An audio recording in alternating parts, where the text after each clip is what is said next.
গতিকে আজি আমাৰ যিটো পাঠ আছে পঢ়িব লগা তাৰ মূল বিষয়বস্তু হ'ল বখতিয়াৰ খিলজিৰ কামৰূপ আক্ৰমণ। কি নাম দিছে? বখতিয়াৰ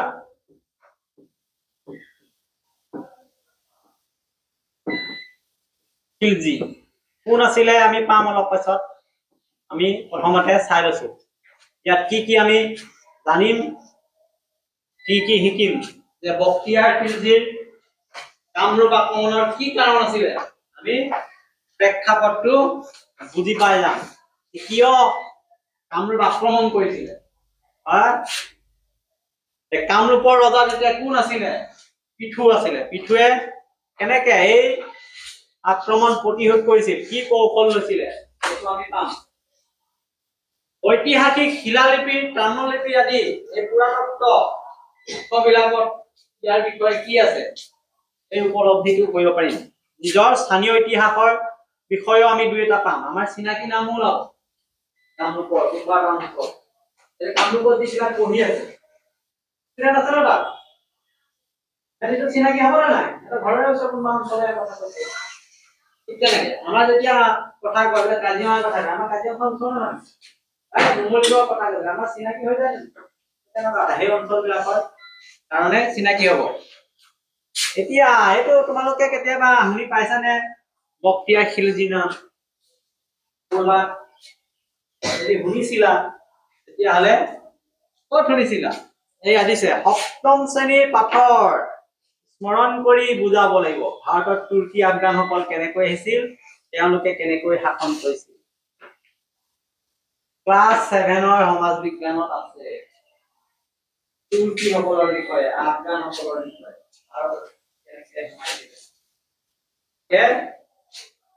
সেইকাৰণে সপ্তম শ্ৰেণীৰ পাঠত কি পঢ়িছিলো আমাৰ ইয়াত এতিয়া ওলাব। সপ্তম শ্ৰেণীৰ পাঠত আমি পাইছিলো যে ভাৰতত তুৰ্কী আফগানসকলে কি কৰিছিলে? আক্ৰমণ কৰিছিলে আৰু তেওঁলোকে ভাৰতবৰ্ষত প্ৰভাৱ বিস্তাৰ কৰিবলৈ চেষ্টা কৰিছিলে। তুৰ্কী আফগানসকলৰ ভাৰত আক্ৰমণ পৰ্যায়ক্ৰমে ভাৰতত তেওঁলোকৰ ৰাজ্য সম্প্ৰসাৰণৰ বিষয়ে কিছু কথা জানিব পাৰো। আমি কোনটা পাৰো? সপ্তম শ্ৰেণীৰ পৰা। এনেকে জানিব পাৰো ভাৰতত তুৰ্কী সাম্ৰাজ্যৰ প্ৰথমজন চুলতান কোন আছিলে?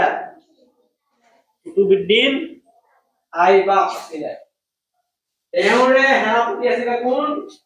বখতিয়াৰ খিলজি। তেওঁৰ মানে এইয়া কুতুবউদ্দিন আইবাক আছিল দিল্লী সাম্ৰাজ্যৰ প্ৰথম চুলতান। তেওঁৰ সেনাপতি আছিল বখতিয়াৰ খিলজি, যিয়ে বিহাৰ, বংগ আদি অঞ্চল দখল কৰিছিল আৰু পৰৱৰ্তী সময়ত তেওঁ অসমলৈও আহিছে। এইজনে আছে বখতিয়াৰ খিলজি, যিয়ে কামৰূপ ৰাজ্য আক্ৰমণ কৰাৰ পৰিকল্পনা কৰিছিল। এতিয়া যে আমি ইয়াত কৈছিলো এইটো বখতিয়াৰ খিলজিৰ নাম শুনিছানে? তেতিয়া শুনা পাইছে, আমি 7ত পঢ়িছো। দিল্লীৰ প্ৰথম চুলতান, তেওঁৰে সেনাপতি বখতিয়াৰ খিলজি আৰু তুৰ্কী সাম্ৰাজ্যৰ প্ৰথমজন চুলতান কুতুবউদ্দিন আইবাক। বখতিয়াৰ খিলজিয়ে কামৰূপৰ ওপৰতো সাম্ৰাজ্য বিস্তাৰৰ চেষ্টা কৰিছিল আৰু এই পাঠত এই আক্ৰমণৰ বিষয়ে বিৱৰণ দিয়া হৈছে।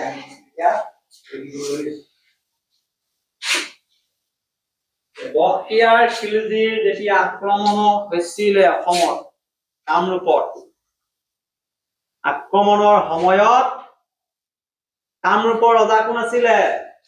কোন? পিঠু। পিঠু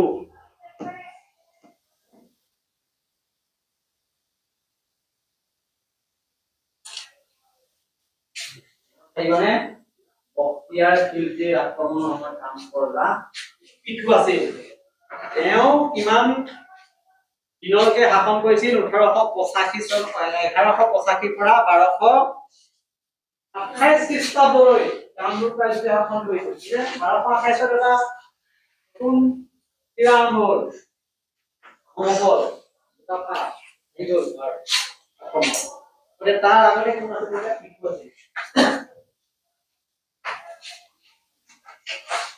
পিঠু কেনেকুৱা ধৰণৰ শাসনকৰ্তা আছিল বীৰ যোদ্ধা আছিল বুলি কৈছে এনেকুৱা আছিলে বীৰ যোদ্ধা আছিল দক্ষ প্ৰশাসকৰ লগতে বিচক্ষণ যোদ্ধা আছিল কামৰূপ ৰাজ্যৰ পশ্চিম দিশৰ পৰা হোৱা এই আক্ৰমণত তেওঁ সফলতাৰে কি কৰিছিলে প্ৰতিহত কৰিছিলে কোনটো দিশৰ পৰা তেতিয়াহ'লে ৰাজ্য আক্ৰমণ কৰিছিলে পশ্চিম দিশৰ পৰা কোনে আক্ৰমণ কৰিছিলে বক্তিয়াৰ খিলজী কোন আছিলে কুতুবুদ্দিন আইবাকৰ সেনাপতি কুতুবুদ্দিন আইবাক কোন আছিলে প্ৰথমজন তুৰ্কী আফগান সুলতান পিঠুৰ এই কামৰূপ ৰাজ্যৰ পশ্চিম দিশৰ হোৱা আক্ৰমণক প্ৰতিহত কৰাৰ যিটো সুপৰিকল্পিত সমৰ কৌশল আমি তাৰ কৰিবই লাগিব কিয়নো পিঠুৰ এই সুপৰিকল্পিত সমৰ কৌশল কামৰূপৰ বীৰ যোদ্ধাসকলৰ সাহস তথা নিপুণতাৰ ফলত এই বক্তিয়াৰ খিলজীৰ 12,000 অশ্বাৰোহী সৈন্য তেওঁ পৰাস্ত কৰিবলৈ সক্ষম হৈছিল বিজয়ৰ এই গৌৰৱ গাথা উত্তৰ গুৱাহাটীত থকা কানাই বৰশী বোৱা শিলালিপি মিহনাজ চিৰাজৰ প্ৰবাদ-ই-নাছিৰী গ্ৰন্থত উল্লেখ আছে এইটো পৰীক্ষাত আহিব মিহনাজ চিৰাজ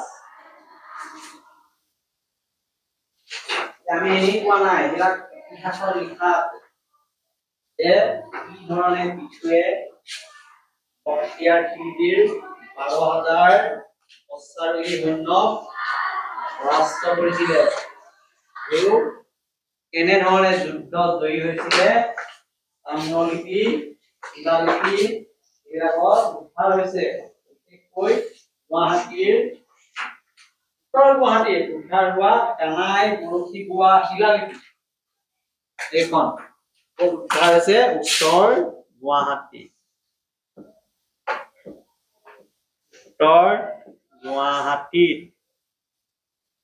উদ্ধাৰ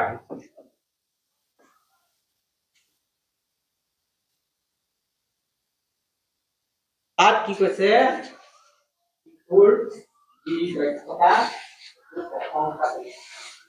আৰু এখন আছে মিনহাজ চিৰাজৰ প্ৰবাদ-ই-নাছিৰী এখন গ্ৰন্থ আছে তাতো উল্লেখ আছে এতিয়া এইটো প্ৰবাদ-ই-নাছিৰী গ্ৰন্থখন কোনে লিখিছিলে তেতিয়া আমি মিনহাজ চিৰাজৰ কথা কম এইবিলাক গুৰুত্ব লগাই গ্ৰন্থখনৰ নাম দিয়ে কথা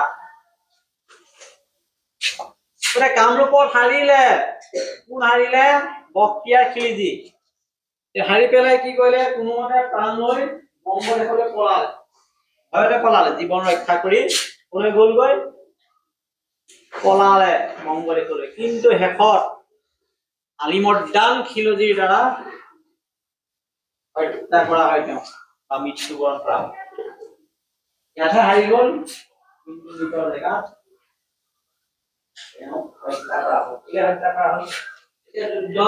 হাৰি পেলাই ঘূৰি যাব ওলাই ভাল পাবনে জয় হৈ যদি গ'লহেঁতেন তেতিয়া তেওঁ হাৰি পেলাই পলাই গৈছে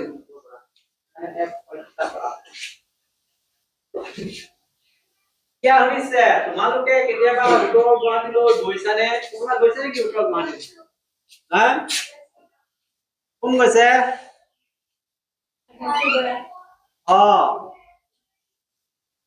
কাৰ লগত গৈছে ঠিক আছে গতিকে এই উত্তৰ গুৱাহাটীতে বিভিন্ন শিলালিপি স্তম্ভলিপি গুহা এইবিলাক আছে এই বিভিন্ন তথ্যবিলাক নিজে চাব পৰা অৱস্থাত কেতিয়াবা যদি যোৱা হয় আকৌ চাবলৈ যাব এই শিলালিপি সমূহৰ প্ৰত্যেকখনতে কি আছে গুৰুত্বপূৰ্ণ তথ্য বহন কৰিছে এই তথ্য যে প্ৰাচীন কামৰূপৰ বিভিন্ন ঘটনাৱলীৰ বিষয়ে বিৱৰণ আছে কি হৈ গ'ল কামৰূপ বুলি এখন সংৰক্ষণ কৰাটো আমাৰ দায়িত্ব কৰ্তব্য আৰু ইয়াৰ যোগেদি আমি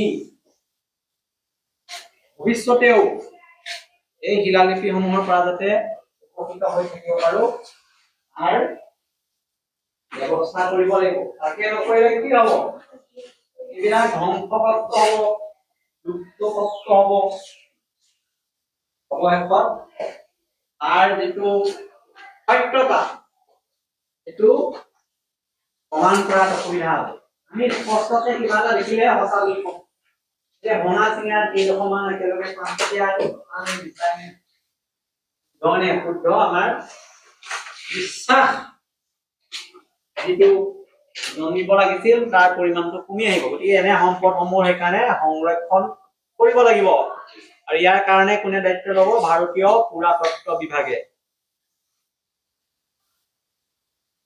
গতিকে ভৱিষ্যত প্ৰজন্মক এই সম্পদৰ মূল্য আমি উপলব্ধি কৰিবলৈ শিকাব লাগিব যে শিলালিপি ভগ্ন লুপ্ত হোৱা সম্পদে আমাক তথ্য যোগান কৰিব পাৰে ইয়াৰ পৰা আমি বহু উপকৃত হ'ব পাৰিম ভিন্ন গৱেষণা আৰু বিভিন্ন ধৰণৰ অধ্যয়নৰ সময়ত গতিকে আমাৰ এতিয়া উল্লেখ আছে যে কেইবাটাও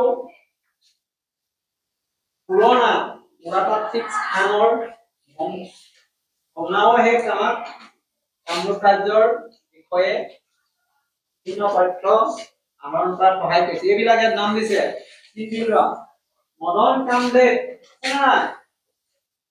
মন্দিৰ পৰ্বতীয়া তোৰণ আছেনে তেজপুৰৰ বামুণী পাহাৰ আছেনে নাই গোৱালপাৰাৰ জিলাৰ পাগলাপেট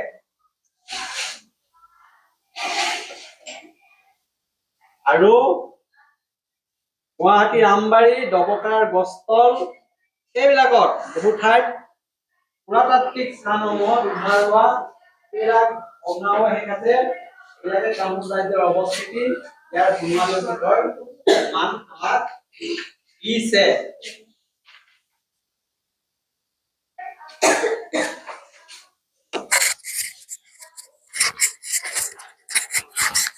এনে সম্পদসমূহৰ এই সংৰক্ষণ কৰ্তব্য আমাৰ কিয় প্ৰয়োজন আমি সকলোৱে উপলব্ধি কৰা উচিত আৰু ইয়াৰ যোগেদি আমাৰ ভৱিষ্যত প্ৰজন্মৰ কাৰণে